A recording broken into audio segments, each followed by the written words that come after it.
السلام علیکم. پروگرام دو رائے کے ساتھ میں ہوں اسد رحیم خان اور میرا ساتھ دیں گے عمر فاروق اور فصیحہ کا. آج اور ابھی دو رائے میں وزیر داخلہ کی کلا دم تنظیموں میں تفریق، کہتے ہیں کہ فرقہ وارانہ اور دہشت گرد تنظیموں میں فرق کو دیکھنا ہوگا. دوسرے حصے میں بات ہوگی پیناما کیس کی. آرٹیکل 62-63 کا شور اعلیٰ عدلیہ میں بھی سنائی دینے لگا. آخر میں بات کریں گے موسم کی. ملک میں طویل وقفے کے بعد بارشوں کا سلسلہ تو شروع. کراچی میں انتظامیہ کی غفلت سے یہ رحمت بھی ایک زحمت میں تبدیل.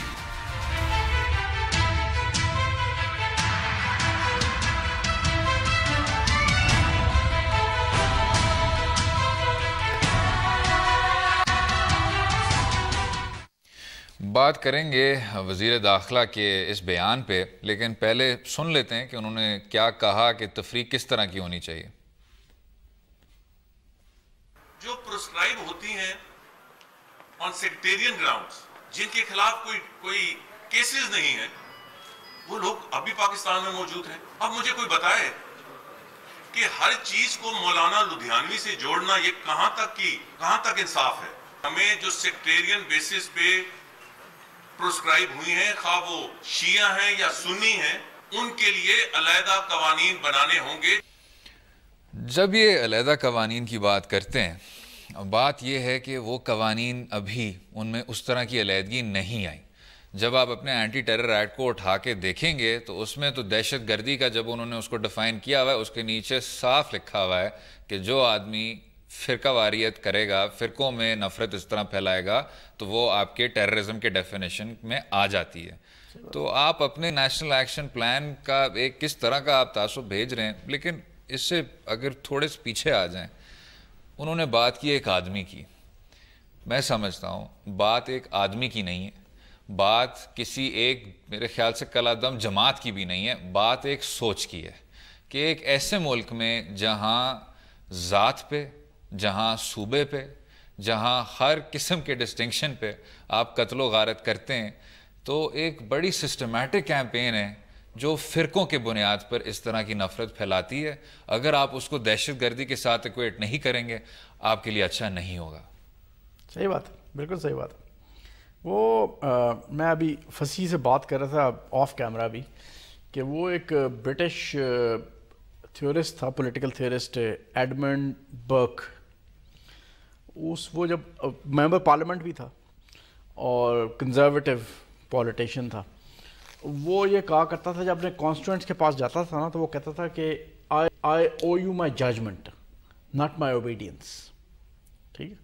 لیکن چودھری نثار صاحب کے ساتھ جو ہے نا بالکل برعکس ہے اس کا. He owes his obedience to his constituents. Conservative constituency, very conservative. اور ایسے حلقوں میں آپ کے ہاں آپ کے لیے کوئی بہت مشکل نہیں ہوگا. اگر آپ ان حلقوں میں جائیں تو آپ کو سیکٹیرین آرگنائزیشنز کے لیے سپورٹ ملنا، نظر آنا کوئی مشکل بات نہیں ہوگی. آپ بہت آسانی سے سرفیس پہ رہ کے ڈیٹیکٹ کر لیں گے کہ سر ان کی آرگنائزیشنل یا اس خیال کی سپورٹ ہوتی ہے.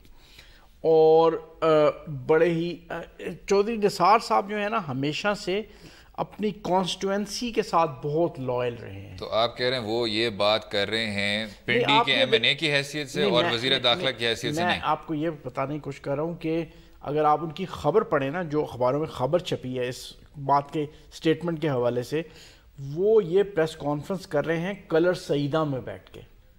Colour Saeeda is part of his constituency, جو ویری کنزرویٹو کانسٹیٹوئنسی، جہاں یہ بات کہنے کی بہت اپیل ہوگی. شاید جو لوگ بیٹھے ہوں گے، ان کو جو سن رہے ہوں گے، ان میں بھی اپیل ہوگی. وہ جو براڈر کانسٹیٹوئنسی ہے اس میں بھی اس بات کی اپیل ہوگی. ٹھیک. ویسے اس میں جو مجھے ذرا سا وریسم بات لگی وہ یہ کہ جب آپ کہتے ہیں کہ یہ مسائل تو 1300 سال سے ہیں، تو اس کا میننگ کیا ہے کہ مسلمان کا مطلب یہ ہے کہ آپ نماز بھی پڑھیں گے اور یہ لڑائیاں بھی کریں گے. ٹھیک ہے نا. اس کا یہ مطلب تو نہیں ہے کہ یہ ہمیشہ کے لیے رہیں گے. ٹھیک ہے نا. تو یہ اس میں ایک یہ مسئلہ ہے. دوسرا جو ہے، ایک وہ تاش کی گیم ہوتی ہے وہ بلیک جیک، اس میں کہتا ہے ڈبلنگ ڈاؤن. آپ پہ کوئی تنقید آ جائے نا تو برائے یہ کہ آپ کہتے ہیں کہ یار میں نے سوچا نہیں تھا، آپ اس پہ اور بھی ذرا بیٹھ جاتے ہیں, ٹھیک ہے نا.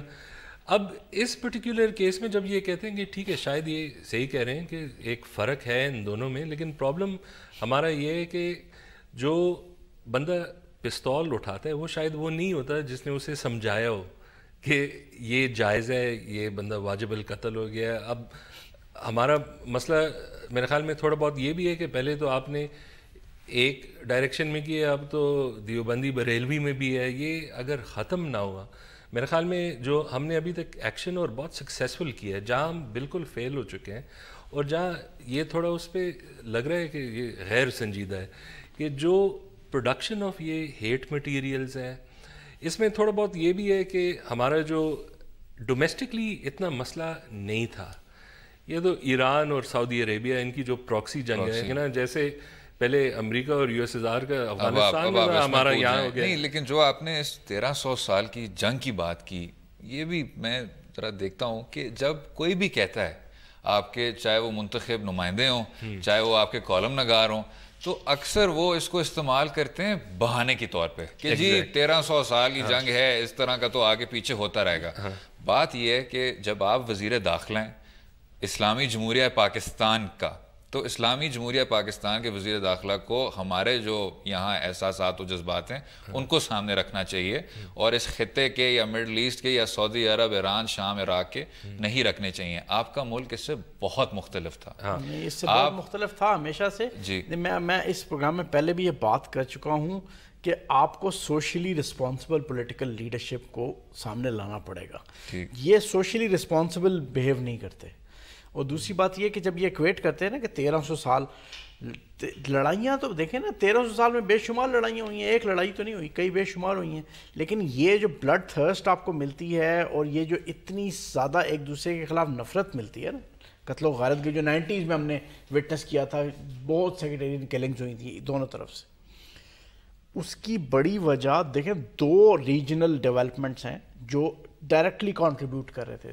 ایک ایرانین ریولوشن, اور جو 1973 کا آئل امبارگو تھا, جس کے بعد جب آئل امبارگو لفٹ ہوا تو ویسٹرن کنٹریز نے they pumped in lot of cash into Saudi economy, into Gulf economies, اور جب وہ پیسہ اتنا ان کے پاس آیا نا, لیکوڈیٹی اتنی زیادہ ہو گئی, تو انہوں نے فنڈ کرنا شروع کیا اسلامسٹ ایکسٹریمسٹ گروپس کو, سیکٹیرین گروپس کو.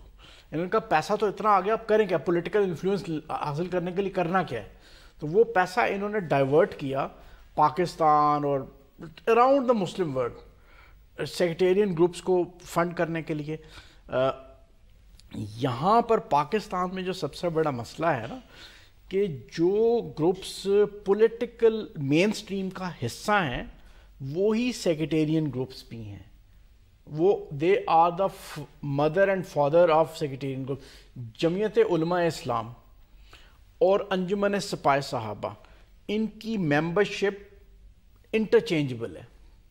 آپ ایک سے دوسرے پہ شفٹ کرتے ہیں, دوسرے سے پہلے پہ شفٹ کرتے ہیں. Of shoot Anjuman Sipah Sahaba is in fact an offshoot of Jamiat Ulema Islam. Literature similar ہے, لٹریچر ایک لٹریچر ہے. آپ کو جو انجمن سپاہ صحابہ کا کارکن استعمال کرتا ہوا نظر آئے گا لٹریچر, وہی جمعیت علماء اسلام کا کارکن بھی آپ کو استعمال کرتا ہوا نظر آئے گا. اس کے علاوہ جو ممبرشپ ہے, لیڈرشپ ایک ہے. چلیں اس پہ بات کرتے رہیں گے. اور یہ بھی جو اب سوال اٹھ رہا ہے کہ دہشت گردوں کے بیچ اور ان فرقہ وارانہ جماعتوں کے بیچ تفریق کرنی چاہیے کہ نہیں, اس پہ بھی بات کرتے رہیں گے. اسٹے ود اس.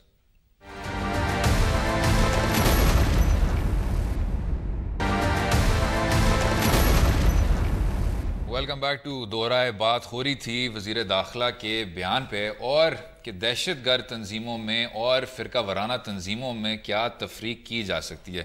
ابھی جو ہم اس 1300 سال کی جنگ کی بات کر رہے تھے, جو ایک بہانے کے طور پہ استعمال کیا جاتا ہے, آپ اگر اپنے ملک کی تاریخ کو دیکھیں تو ایک تو لوگ اکثر یہ مقاصد بتاتے ہیں آپ کو کہ جی ایک تو ایرانی انقلاب جو آیا اس سے آپ میں جھجک آ گئی, وہ زکوٰۃ ٹیکس پہ بھی اتنا بڑا وہ جو احتجاج ہوا 1980 میں. پھر وہ کہتے ہیں دوسری طرف آپ جب افغان جہاد میں اس طرح شامل ہو گئے تو اس طرح کی جو پرجوش تنظیمیں جن کو صرف اور صرف سعودی عرب اور یہ باقی خلیجی ممالک فنڈ کر سکتے ہیں, وہاں سے جو جذبات تھے وہ بھی ایک فرقہ وارانہ نوعیت رکھتے تھے. لیکن ساتھ میں ایک اور بھی چیز ہے کہ 1950-1960 کی دہائیوں میں اگر آپ دیکھیں جو مرکزی پنجاب یا جنوبی پنجاب کی جو بہت بڑی بڑی لینڈ ہولڈنگز تھیں اس میں وہ ایک فرقے سے تعلق رکھتے تھے. تو وہاں جو آپ کے کسان تھے یا جو ادھر جو تاجر کلاس تھی اس میں بھی ایک ریاکشن آیا.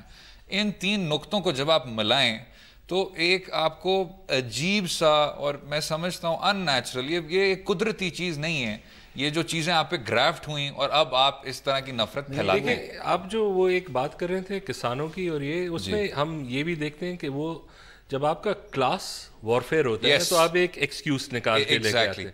دوسرا ایک چیز آپ نے ہم ڈسکس کر رہے تھے آف ایئر, آپ نے بتائی تھی, میرے خیال میں وہ ہم دہرا دیتے ہیں یہاں.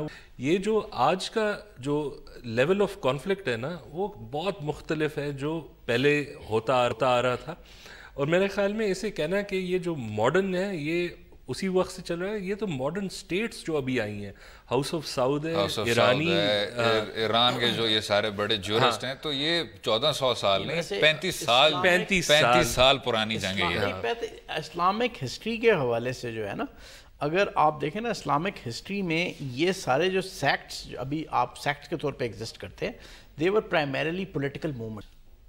اور کیونکہ پالیٹکس اب جو میڈیول اسلام ہے اس میں پالیٹکس ڈیفائن ہوتی تھی ریلیجس ٹرمز میں, ریلیجس ایڈیمز میں, اور وہ پولیٹیکل گروپس ٹرانسفارم ہو گئے سیکٹس میں, اور پھر اس کی ریلیجس ڈاکٹرائن اور وہ ساری وہ بالکل جو حیرت انگیز بات ہے. لیکن یہاں پر یہ جو لڑائی جو ہوئی ہے نا, یہ تو دیکھیں نا, اگر آپ 16ویں-17ویں صدی میں بھی آپ دیکھ لیں نا, 16ویں-17ویں صدی میں بھی یہ لڑائی آپ کو نظر نہیں آ رہی تھی. بلکہ یہ جو آپ نے کہا ان سیکٹس کے بارے میں بھی جو حیرت انگیز بات ہے وہ یہ ہے کہ کچھ صدیاں گزر گئیں اس سے پہلے کہ ان دو فرقوں کے قوانین فرق تھے.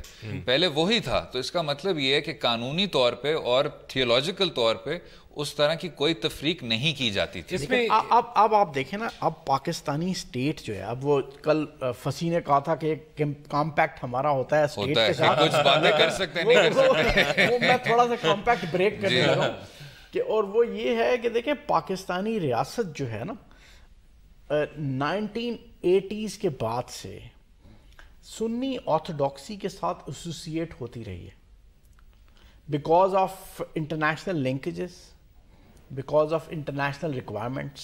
جو آپ نے افغان جہاد کو فنڈ کیا, فنانس کیا, ویپنز دیے, ٹریننگ دی, وہ سارا, اور وہ کہاں سے آ رہا تھا پیسہ؟ یا ایجپٹ سے آ رہا تھا یا سعودی سے آ رہا تھا. ایجپٹ سے ویپن آ رہا تھا, ایجپٹ سے ٹریننگ آ رہی تھی, سعودی سے پیسہ آ رہا تھا, گلف اسٹیٹ سے پیسہ آ رہا تھا, گلف اسٹیٹ میں آپ کی ملٹری جا رہی تھی, گلف اسٹیٹ میں آپ کا لیبر جا رہی تھی, واپس آ رہے تھے, وہ خیالات لے کے واپس آ رہے تھے, اپنی فیملیز پہ وہ خیالات لاگو کر رہے تھے, اپنی خواتین کو کہہ رہے تھے کہ پردے کرنا شروع کر دو, اور محلوں میں بتا رہے تھے کہ جناب صحیح رستہ یہ ہے, یہ غلط رستہ ہے, یہ صحیح رستہ ہے. تو یہ دیکھیں نا, یہ لنکیجز تو بہت اسٹرانگ ہیں. اور یہ جو فارم سنی آرتھوڈاکسی کے ساتھ آپ کی ریاست نتھی ہو گئی, اس سے پہلے نتھی نہیں تھی, 80s سے پہلے نتھی نہیں تھی. لیکن یہ جو اب آپ ماضی کے جو تجربوں کی بات کر رہے ہیں, ہم نے جب وہ دیکھا جو ہم سب نے دیکھا اور ایکسپیرینس کیا 16 دسمبر 2014 کو, اس کے بعد آپ نے یہ نیشنل ایکشن پلان اس لیے تمام ملک کو اس طرح لہراتے ہوئے دکھایا, یہ کہنے کے لیے کہ جی یہ ایک نیا دن ہے, یار مجھے اور آپ اس ماضی کو چھوڑ رہے ہیں ذرا پیچھے. آپ ابھی آپ اس کو توڑیں, آپ ضرور آپ مزید اسے توڑیں, لیکن میں صرف یہ کہنا چاہ رہا ہوں کہ اس نیشنل ایکشن پلان کے 20 نقطے ہیں, ان میں جو 4 نقطے ہیں وہ اگر پنجابی شدت پسندی سے نہیں ڈیل کر رہے تو فرقہ واریت سے ڈیل کر رہے ہیں, کل عدم تنظیموں سے ڈیل کر رہے ہیں. جب آپ کے منتخب نمائندے یا آپ کے وفاقی وزیر ٹی وی پہ آ کے کہتے ہیں کہ جی تفریق کرنی چاہیے, تو آپ چھوٹے چھوٹے بچوں کو کہہ رہے ہیں کہ باہر کے ملکوں میں جہاں ISIS کا ایک سنی کیریکٹر ہے یا حزب اللہ جس کا اہل تشیع والا کیریکٹر ہے, آپ چھوٹے چھوٹے بچوں کو کہہ رہے ہو کہ یہاں جب سیاسی جماعتیں فرقوں کی بنیاد پہ اپنے آپ کو آرگنائز کرتی ہیں وہ جائز ہے. ویسے ایک چیز ہے, جب وہ کہتے ہیں کہ تفریق کرنے, وہ انہوں نے یہ بات اتنی لائٹلی لی ہے کہ وہ تفریق کر رہے ہیں, تفریق کر رہے ہیں, خطاب کرتے ہوئے بس کہہ دیا آپ نے کہ بس اس میں ایک چیز ہے, میں نے ایک دفعہ ایک آرٹیکل میں نے پڑھا تھا, وہ میرے اپنے تھنکنگ میں کافی انفلوئنشل تھا. وہ عائشہ صدیقہ کا ایک آرٹیکل تھا جس میں وہ بات کرتے ہیں پری ریڈیکل مائنڈ سیٹ, کہ بالکل انتہا, جب سے پستول اٹھانے سے پہلے کیا آپ کی مائنڈ سیٹ ہے. تو وہ کہتی ہے اس میں کہ پاکستان میں یہ پری ریڈیکل جو مائنڈ سیٹ ہے, یہ جو ایک سٹیپ آپ کو لینا ہوتا ہے بالکل ایک ٹیررسٹ بننے میں, ہماری جو لارج پاپولیشنز ہے یہ ان آئیڈیاز سے اتنی انفلوئنس ہوتی ہے. آپ دیکھیں اگر آپ آن لائن بھی جائیں تو ان کا جو ورلڈ ویو ہوتا ہے وہ یہ ہوتا ہے کہ ظلم بہت ہو رہا ہے, ٹھیک ہے, ان میں ایک گروپ مسلمان یہ کافر ہیں, یہ جو ہے کسی اور کے اشارے پہ ہمارے ملک خراب کر رہے ہیں. تو آپ جب ٹیررسٹ کو بھی پکڑتے ہیں نا, وہ بھی یہی 3 چیزوں میں بلیو کرتے ہیں, ٹھیک ہے نا. اور جو ابھی ہماری ریاست جو ہے نا, اگر آپ دیکھیں سوشل انڈیکیٹرز میں ہم پورے ہیں. اگر آپ ملک کو کہیں, حکومت کو کہیں کہ ہمارا تعلیم کا نظام ٹھیک کر دیں, تو وہ نہیں کر پا سکتے. آپ کہتے ہیں سڑک بناؤ, وہ بہت اچھی ٹھیک بات ہے. ابھی جب ہم ٹیررزم کو دیکھتے ہیں, اگر وہ ایک علاقے جہاں ہارڈن ٹیررسٹ ہو, جس کے پاس اسلحہ ہو, اس کو کر سکتے ہیں, لیکن جو اس کی فیڈنگ گراؤنڈ ہے جہاں سے یہ آئیڈیاز آتے ہیں, ہم بالکل اس پہ بہت ہی سست رہیں.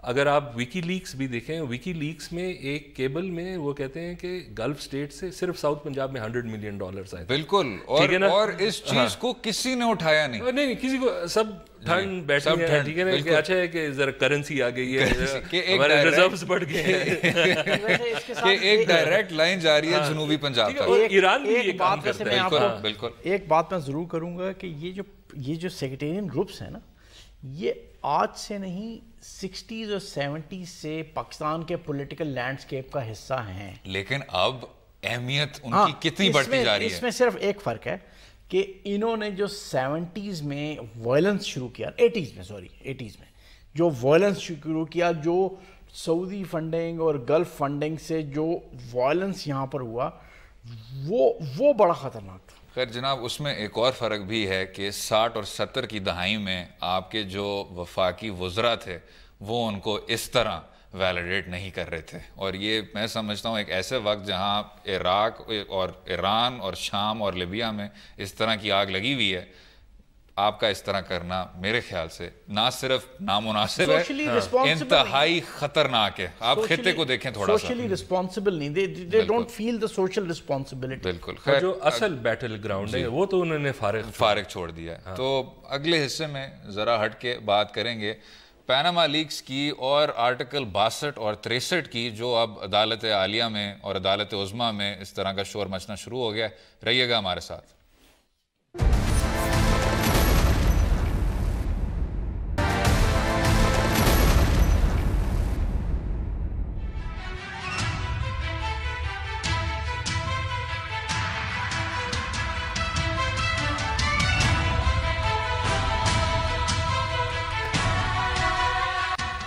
ویلکم بیک ٹو دو رائے. بات کریں گے پیناما کیس کی اور آرٹیکل 62 اور 63 کی, جو اب عدالت عالیہ میں اس پہ اب شور مچ رہا ہے. آپ نے بات کی کہ جو پیکٹ ہے اس کو توڑا جائے.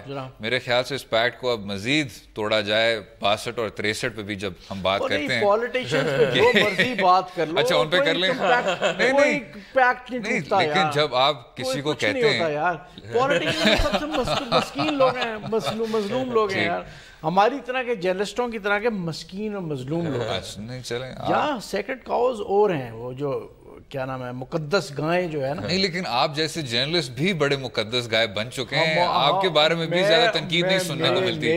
میں ان میں شامل نہیں ہوں. اچھا چلیں, مقدس گائے نہیں. ایک دفعہ آپ ٹی وی پہ آ گئے, آپ نوبو ریش میں آ گئے, نئی دولتیا میں آ گئے, اب آ گئے آپ شکنجے میں. یار ویسے میں آپ کو ایک بات بتاؤں کہ یہ جس طرح کیس کا نظر آ رہا ہے نا جاتے ہوئے, لوگ عام طور پہ وکلا یہ کہتے ہوئے نظر آتے ہیں کہ ڈسکوالیفیکیشن کے کوئی چانسز نہیں.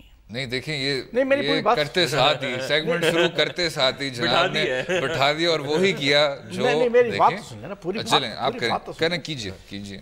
دیکھیں, ایک ہے پبلک پرسیپشن, اور پبلک پرسیپشن یہ ہے کہ لوگ اتنے زیادہ کنونسڈ ہیں کہ رانگ ڈوئنگ ہے.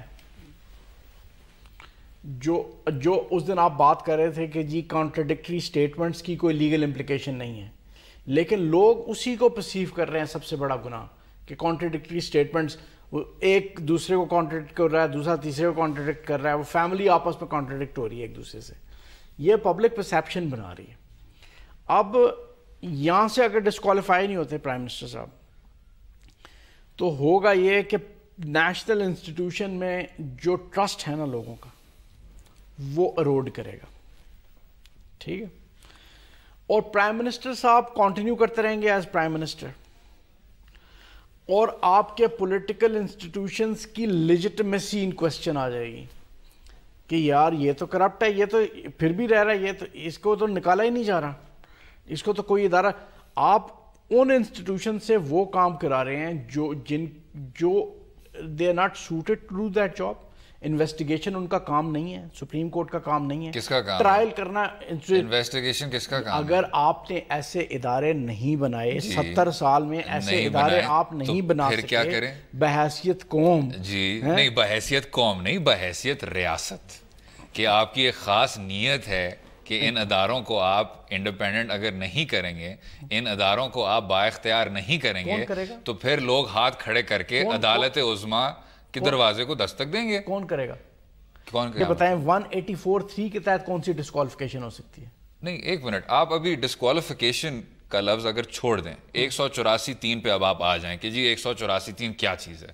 اگر آپ اور فنڈامنٹل رائٹ 184(3) کی جب بات ہوتی ہے تو وہ ہے عدالت عظمیٰ کی اوریجنل جورسڈکشن، یعنی وہ کیس جو وہ خود سے اٹھاتے ہیں اور کسی ماتحت عدالت کے ذریعے ان تک وہ کیس نہیں پہنچا. فنڈامنٹل رائٹس کو انفورس کرنے کا جورسڈکشن ہے بھائی. ٹھیک جناب، original jurisdiction is to enforce the fundamental rights. دیکھیں جناب، میں ایک بڑا ادنا سا طالب علم ہوں، ایسی قوانین کا مجھے کچھ خاص اس طرح نہیں پتا. میں آپ کو بس بتا رہا ہوں جو جج صاحبان، چلے میں آپ کو بس بتا رہا ہوں جو جج صاحبان کے متعلق یا جو فیصلوں میں آپ کو دیا گیا ہے، اگر آپ 184(3) کو 187 کے ساتھ رکھیں تو اس میں وہ بار بار کہتے ہیں کہ جی ہمیں کمپلیٹ جسٹس کا اختیار دیا گیا ہے. اور اسی عدالت عالیہ نے کہا، عدالت عظمیٰ نے معذرت کے ساتھ، کہ سچائی تک پہنچنے کے لیے ہم کچھ بھی کر سکتے ہیں. اب اس کا مطلب کیا ہے؟ صرف اتنا نظر آ رہا ہے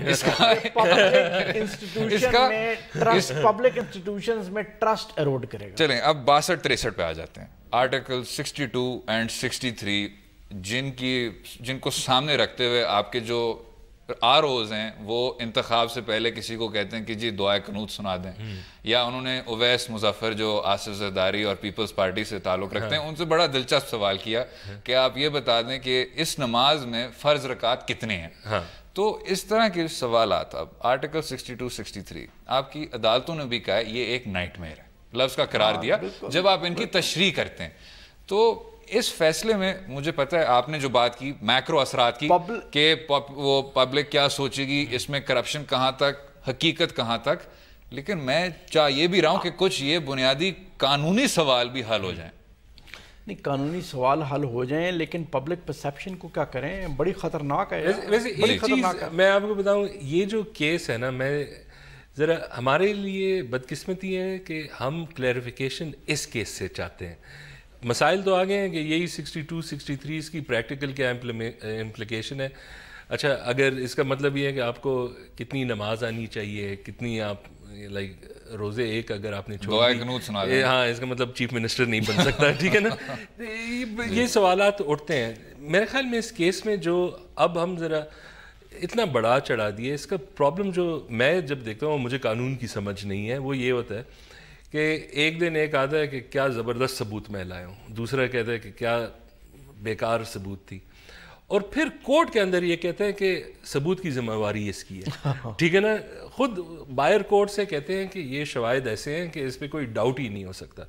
اور یہ کیس کمپلیکس ہے. میں خود سوچتا ہوں کہ اس میں تھوڑی بہت ایویڈنس ضرور ہے کہ رانگ ڈوئنگ ہوئی ہے، لیکن اگر یہ کیس لا پہ نہ ڈیسائیڈ ہوا، وہ میرے خیال میں زیادہ ڈینجرس ہے کہ یہ ایک اخلاقی طور پہ، ٹھیک ہے نا، جب تک ہم آگے نہیں بڑھ سکتے جب تک ہم لا پہ نہ کریں. اور جو یہ ویکنیسز ہیں شاید تھوڑا بہت یہ کیس کلیریفائی کر دے کہ کس حد تک یہ لاز اپلیکیبل ہے. دوسرا یہ بھی ہے کہ جو اگر آپ اب ایک چیز جو ہے I think to some degree وہ ایک اٹس اے گڈ لا کہ وہ کہتے ہیں کہ آپ یو کانٹ بی پروسیکیوٹیڈ کہ آپ نے پارلیمنٹ میں کیا کہا, ٹھیک ہے, کم از کم آپ فریلی بول تو سکتے ہیں, پریویلیج ہے. ویسے ایک تھوڑا سا اگر امیجن کریں ہم کہ یہ ساری انویسٹیگیشن پارلیمنٹ میں ہو رہی ہوتی, نہ یہ ایلیگیشن لگ رہا ہوتا کہ پولیٹیکل انسٹیبلٹی کاز کر رہے ہیں یہ انویسٹیگیشن, نہ کوئی باعث کی بات کر رہے ہوتے, نہ کوئی کہہ رہے ہوتے کہ تھرڈ پارٹی کو باہر سے فورس اپلائی کر رہی ہے, پارلیمنٹ کو انویسٹیگیٹ کرنے دیں, اور تمام پارلیمنٹ خالی بھی ہوتی کیونکہ کسی رکن نے وہاں تک وہ میرے خیال سے پہنچا بھی نہ ہوتا, اس کی حاضری بھی نہ لگی ہوتی, وہ ایک خالی پارلیمنٹ میں یہ ٹرائل ہو رہا ہوتا. لیکن خیر یہ ذرا وقت, جی لاسٹ ورڈ. وہ پارلیمنٹ جو 30 سال تک پولیٹیکل پروسیس کو انٹرپٹ کیے بغیر بنتی. کیا بات ہے جناب, لیکن نہیں بنی, یہ صحیح بات ہے, لیکن نہیں بنی. ہمیں اسی پارلیمنٹ کو مضبوط کرنا ہے. واٹ وی ہیو, نہیں مسئلہ یہ ہے نا کہ اب جب باتیں ان پولیٹیشین مسکین پولیٹیشین کے بارے میں بات ہوگی تو ان کو کوئی تو ڈیفینڈ کرے گا نا. معذرت کے ساتھ پیچیدہ اور سنگین مسائل کی بات کر رہے ہیں, لیکن پروڈیوسر صاحب کہہ رہے ہیں کہ جی بریک لے کے آپ ذرا موسم کی بھی بات کر لیں. وہ نیشنل انٹرسٹ میں, نیشنل انٹرسٹ تو اگلے حصے میں موسم کی بات ہوگی اور اس کے کیا کراچی پہ اور باقی شہروں پہ اثرات رہے ہیں. رہیے گا ہمارے ساتھ.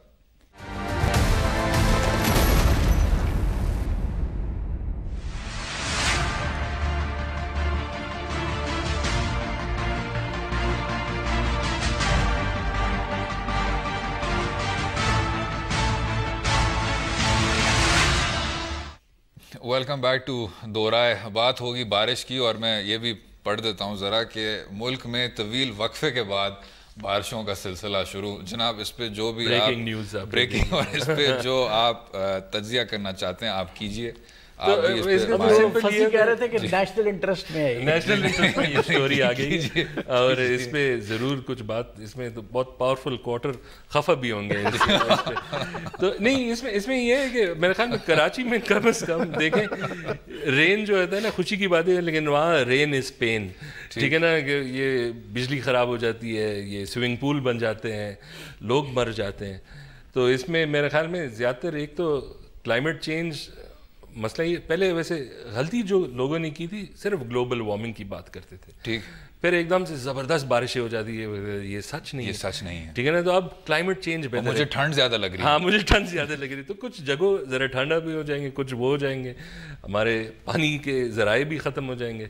لیکن اچھا ہے کہ کم از کم ملک میں کہیں تو خوشی آ گئی, لوگ خوش ہیں بارشوں پہ, اور باہر ہیں ٹی وی نہیں دیکھ رہے, باہر ہے ٹی وی نہیں دیکھ رہے, ٹاک شوز کا مسئلہ ختم ہے. تو اب تو کراچی میں بہت, کراچی کی بارش مختلف ہوتی ہے. کراچی کی میں کراچی سے میرا تعلق نہیں ہے, نہیں, لیکن کراچی ویری گڈ, کراچی بہت ایک شہر سے تعلق رکھنے والا یہ جو انہوں نے باندھا ہوا ہے, اس سے ہی ثابت ہو جانا چاہیے کہ کراچی کا وہ اس طرح کا وہ نہیں ہے. جی جناب, یہ آپ بڑی چوٹ مار رہے ہیں. نہیں آپ بولیے. نہیں, لیکن میرا خیال ہے کہ کراچی کوئی بھی شہر, اب شہر, جی کیا, میرے جو کراچی کے دوست ہیں وہ جب اسلام آباد آتے ہیں وہ بہت خوش ہوتے ہیں, وہ کہتے ہیں کہ جیکٹ پہننے کا موقع ٹھنڈی پڑ رہی ہے, ٹھنڈی نہیں. وہ اصل میں آپ کسی بھی شہر میں چلے جائیں, بارش جو ہے وہ زحمتی ہے.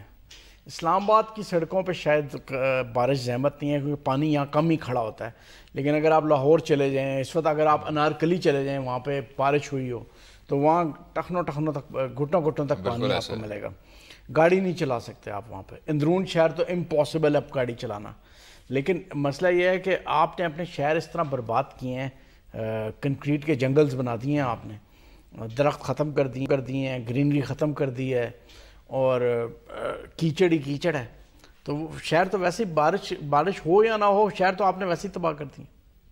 بالکل ٹھیک, ایسے اس میں کوئی شک نہیں ہے. یہ جو, اور شاید ہم اگر پاکستانی فلم ریئلسٹکلی بنتی نا, تو جب بارش ہوتی ہے اور جب لڑکا لڑکی سانگ میں شروع ہو جائے تو ان کو کرنٹ لگ جائے, ٹھیک ہے نا, وہاں سے گھنڈے, ٹھیک ہے, وہ ایک ریئلزم لے آئے. ریئلزم بالکل. لیکن شاید اسی پہ ہی رہتے ہوئے وہی بات کرنی چاہیے کہ آپ جب تمام اختیارات کو اس طرح سینٹرلائز کر لیں گے اور 1 2 3 لوگوں تک محدود کریں گے, تو اس طرح کے جو ضمنی مسائل ہیں, مثلاً ڈرینیج وغیرہ، جب یہ آپ کے قومی اسمبلی کے M&A کا مسئلہ بن جاتا ہے تو اس لیول پہ یہ کبھی حل ہو نہیں سکیں گے. یہ میرے خیال سے ایک ڈیولوشن کا مسئلہ ہے، لیکن شاید پھر عمر فاروق صاحب کہیں کہ جی اس سیگمنٹ میں ہم کہیں اور جا رہے ہیں. ڈیولوشن کے خلاف کبھی بھی نہیں رہا. بالکل ٹھیک. یہ ڈیولوشن تو انٹرنیشنل ٹرینڈ ہے، جہاں دنیا میں جہاں چلے جائیں آپ ڈی سینٹرلائزیشن ہو رہی ہے. Politics is moving toward decentralisation. نہیں لیکن آپ واپس جا رہے ہیں انگریزوں کے ڈی سی پہ. میں تو آپ نے میری بات کی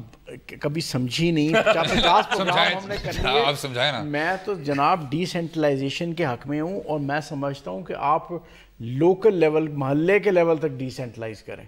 لوگوں کے بڑے بڑے پاور سینٹرز کو ختم کرنا پڑے گا، اس کے بغیر یہ ملک ترقی نہیں کر سکتا. ویسے آپس کی بات ہے، اس دن آپ ڈی سی کے حق میں کچھ باتیں کہہ رہے تھے. نہیں مجھے بھی کچھ یاد آ یہ تھوڑی سی یہ جس طرح موسم تبدیل ہوا ہے، عمر فاروق صاحب کی رائے بھی تبدیل ہوئی ہے. میں سیکیورٹی اینالسٹ کو کوٹ کر رہا تھا جی، جو یہ کہتے ہیں کہ جناب یہ جو سیٹلڈ ایریاز ہیں NWF خیبر پختونخوا کے، وہاں پر طالبان جناب یہ بارش والے سیگمنٹ میں جناب طالبان پلیز یہ نام نہ لیں. ختم کیا گیا. ٹھیک چلیں اس پہ، خیر اب وقت کم ہو رہا ہے ورنہ اس پہ بھی بات کریں گے اور بات کریں گے کل اس پہ بات کریں گے. لیکن امید ہے آپ کو آج کا پروگرام پسند آیا ہوگا. بہت چیزوں پر باتیں ہوئیں، اپنی رائے سے بھی آگاہ کیجئے ٹویٹر اور فیس بک کے لنکس کے ذریعے. اور کل تک مجھے، عمر فاروق اور فصیح زکا کو اجازت دیں. خدا حافظ.